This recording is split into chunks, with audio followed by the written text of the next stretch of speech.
It's moving, okay? Yeah. Don't steer. Keep that wheel straight. Right. Oh, this feels so strange. So 29. If you stop. So yeah, you touch 29. Nice. But it feels weird, yeah? Yes, it feels very But it feels strange. safe, doesn't it? Yeah, yeah. Yeah? Okay, keep going.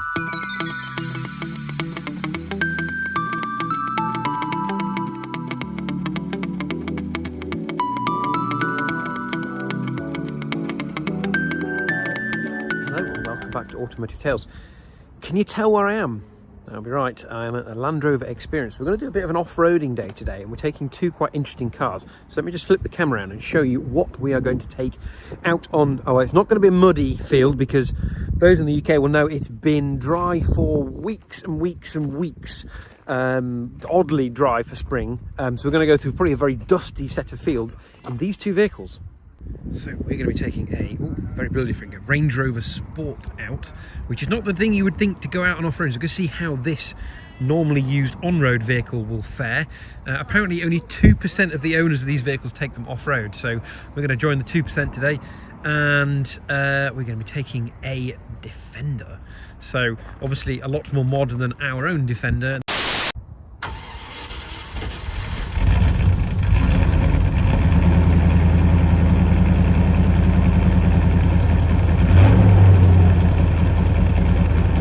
This is a long wheelbase 110 and we will see how these two vehicles compare.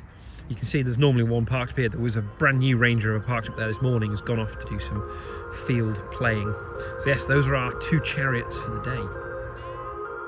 First up, we're in the Range Rover Sport, a top spec model that adds the low range box and automatic terrain response, but most of the other functions you're about to see are all standard on the Sport model. Over to our instructor Nick to talk us through how to prepare for a controlled descent of a very steep, gravelly incline in the Range Rover Sport. These are of course big, expensive vehicles, so the approach taken is always as slow as possible, as fast as necessary. I can't see anything. However much I crane. Yeah. So when you're sat here and driving, be relaxed. With cameras though, we can see everything. Yeah, so now I can see left wheel, right wheel. I've got that interesting image straight ahead, and that's enough for me to get a little bit further, yeah, without having to get out. Okay. So previous to cameras, we'd have left a spotter. Yeah. We'd have popped Graham out, and he was spotted for us on the hill. Right. Got the windows down, a little bit left, a little bit right. So a couple of other things I'm going to do here to make us more off-road ready. I'm going to put us in low range. Okay. So to get into low range, it's always been the same. Yeah, every vehicle into neutral. We'd normally have a button down here, or we'd have a lever. I've now got to go into a screen, and I've got to move it across, and I want to select low range there. And immediately you hear the engine come back on, so it's turned off all the stop starts. Yeah. What it's also done for us is put hill descent control on. Okay. Yeah. So hill descent is that standalone braking system. You'll see it when you're sat here. It's that green vehicle symbol that's there. Okay, yeah. Little green line down here, and then we've got a little arrowhead there. Using this rocker switch here, I can move that arrowhead, and that's changing my hill descent speed. Okay. Yeah, so I'm going to start off really, really slow. Yeah, almost down at 1 mile an hour. Okay.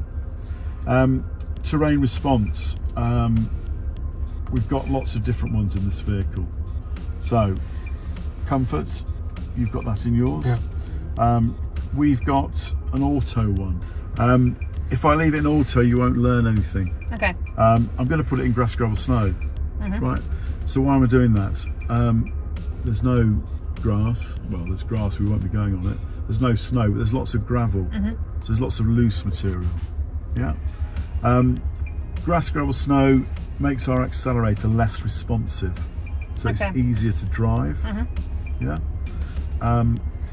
So to do a hill, I'm going to get the vehicle nice and centered, and I'm going to stop about that point. Why do I stop? couple of reasons. One, I want to check that everything's still on. So you might say to me, Nick, do you want me to do this on every hill? I'll probably say yes. Yeah. You don't want to carry momentum down the hill as you go either. And you also, I haven't gone past the point of no return. So if I pop it in reverse, I can reverse back out of this situation. Yeah. So for the first one, I'm going to let hill descent be right at its lowest point. Yeah. And does the car now put the diff lock? So I'm in drive. Okay. The animation here shows you what's happening with the drivetrain. Yeah, we talked about differentials, didn't we, back in the centre. This vehicle's got one at the front and it's got one at the rear. The one in the centre we call a clutch pack. So if you imagine clutch pack is opening and closing all the time, and that's allowing that drive to flow from front to rear all over those four wheels. Okay. Yeah. Yeah. So in theory, I wouldn't call that a differential. Right. You'll see the padlock.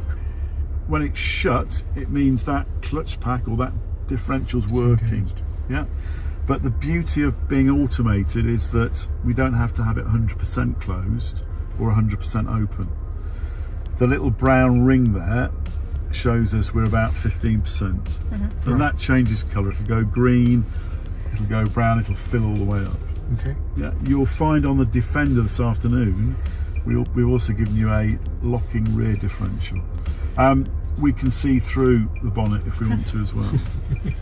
Yeah, so again, yellow lines show us which way we're steering. Yeah. My preferred view is always that one. So what I've got to do now is I've got to take my foot off the brake and I've got to put my faith in the vehicle, right? Yeah. And I want to put my foot out of the way. I don't want it to hover over the pedals. If it hovers, to me it shows an intent to want to brake, or the worst thing is if your foot slips onto the accelerator. Yeah? So I'm going to take my foot off the brake, so it's out the way.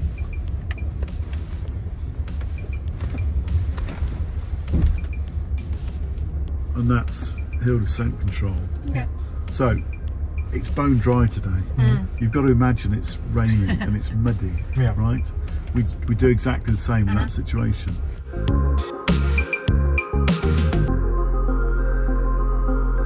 Our instructor Nick is now going to demonstrate a very clever bit of technology. The automatic brake hold that is quick enough to prevent rollback even on the steepest of hills.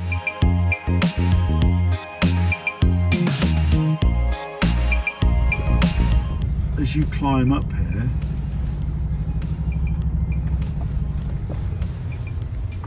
so all I've done there is I've not touched the brake, I've just taken my foot off the accelerator. Okay.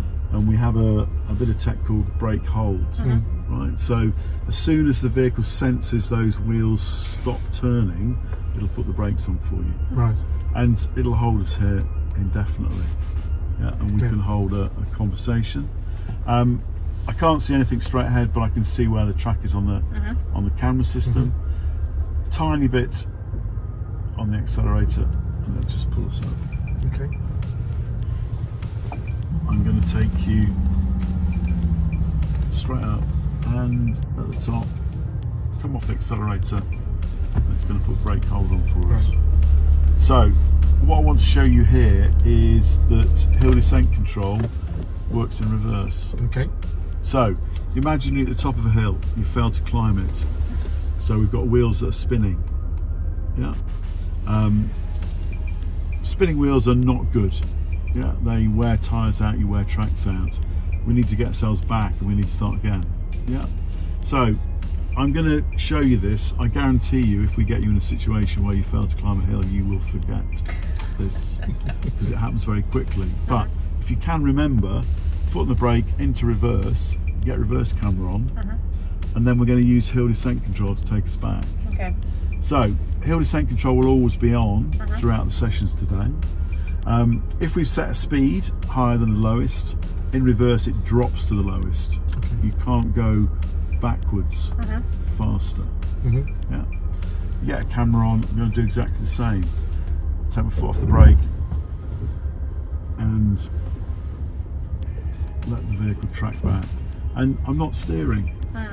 I've got my hands on the wheel. Because I've come straight up, I don't need to. Yeah, I'm going to go straight back. You may find you want to steer because you want something to do as you're coming backwards, but trust me, just keep the wheels nice and straight. Okay. Okay, it's time for Mrs. Automotive Tales to have a play.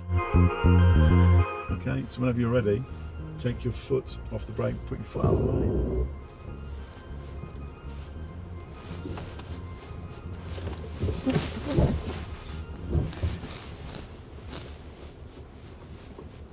How does that feel? Yeah, so it feels kind of like slightly odd, but I think because you've got all the tech, it's kind of easy to put the confidence in it. Hill 2.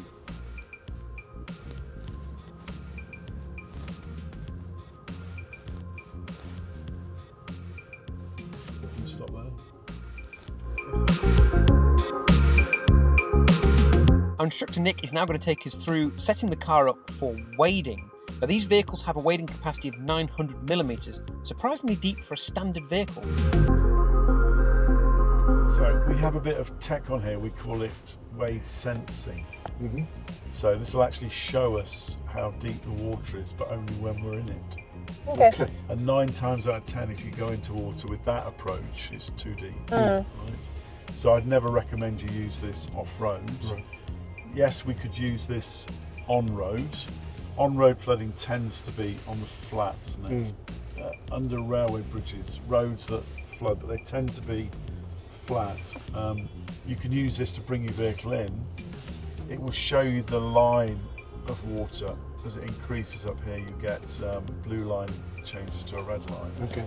And it'll tell you you're going too deep. The reason that we can wade to depths like this is because our air intake is at the top of our engine bay here. Most road-going vehicles, their air intakes are down here at the front. 900 mil, as that line is showing you, is a line just above your rubber tyre at the front to rubber tyre at the back. And they base the 900 mil on the fact that you are up in off-road height on your air suspension. 900 mil is industry leading, and it is applicable across all of our twin speed air suspension vehicles. The Defender Octa will weigh to a metre because it's already lifted. So it's higher to start with, it's wider, it's all sorts of things. But that will weigh to a metre. The other thing to be mindful of is that floods driving through water, we have a great fascination, don't we, with driving fast, making a splash, and if we fancy Jeremy Clarkson, he shouts power as he's doing it, right? 6 or 7 years ago, we'd have taught you to create bow wave. So we'd have asked you to drive quite quickly through that water, to push water ahead and then round the vehicle, right? We don't do that anymore for 2 reasons. One, we don't need to now because we're so well sealed, both from the environment and from water coming in. A lot of tech on the front of vehicles now. We've got radar, parking sensors, cameras. And also, bow waves erode banks, right? And we're very much more now in touch with the environment, protecting the environment. We'd also urge you, whenever you're driving through water, to leave a way out of your vehicle. So we have a sunroof, but this doesn't open. So we'd always drop a window. I'm not suggesting we do here, but we'd always drop a window. It might be at night, it might be raining. Strange thing to do, isn't it? But we'd always drop a window in case our vehicle, for whatever reason, catastrophically stops. And you know, people have been killed in vehicles where vehicles have stopped and they've not been able to get out. So leave a window down. Or the side flow is stronger than they anticipated. Absolutely. So we suggest you don't wade in flowing water. That looks still, doesn't it? We could throw a stick in there, it's not going to move. If water's flowing, I'd normally put my leg in. If my leg's pushed either way, I'm not going to drive it. Flowing water underneath the vehicle, not so bad. As soon as it starts to rise though, the pressure against the side of the vehicle increases and you'll get pushed into the bank and you will become detained. So if you put us into drive, before we set off though, what we have got is we've got a mode. So if I go into modes here, I've got a wade mode. Alright, What that's going to do, you may hear the air conditioning change sound. So it's redirecting. Yeah, it's not allowing moist air to come in from outside. Okay. If you weren't on your air suspension, it would have put you up. It's also dropped you into a low gear. Okay. Yeah. I'm going to put weight sensing back on. Yeah. Okay. So if you take this nice and gently into the water. Send them on the sheep in to check the depth. We could do, but they don't like, for some reason, they don't like water. That's the. So they were lambs, tiny, tiny, tiny lambs, about the second week of January.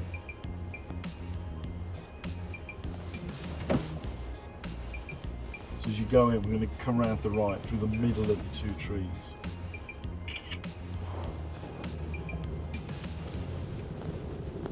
So a bit slower than that, just a little ripple. That's all we want, little ripple. You'll see that blue line starts to change. It's gone deeper now.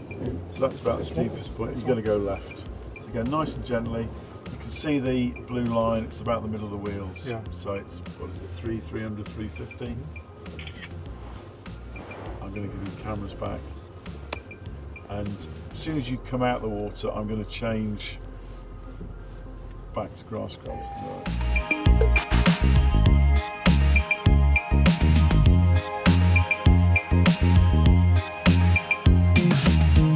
Next up, we put the Range Rover Sport through something that you wouldn't expect any road car to have to deal with, let alone with such aplomb.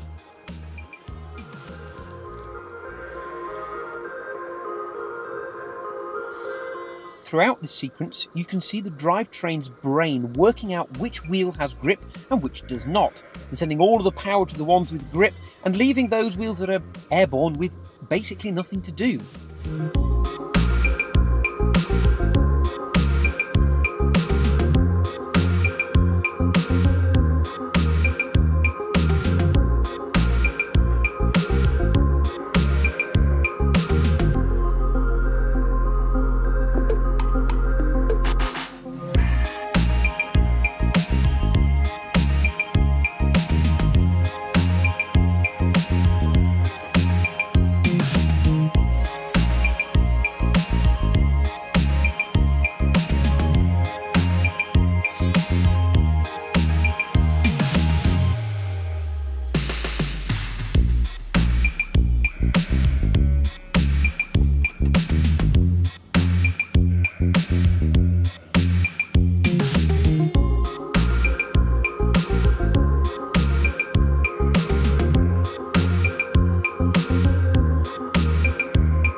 At the Land Rover Experience, they put the Range Rovers and the Land Rovers through the same challenging course. There is no soft roading here. Their aim is to demonstrate that while these are road cars, they really are very capable. So join us in the next episode as we jump over into the Defender 110 to do more steep inclines, wading, axle articulation, to just scratch the surface of what the new Defender is capable of.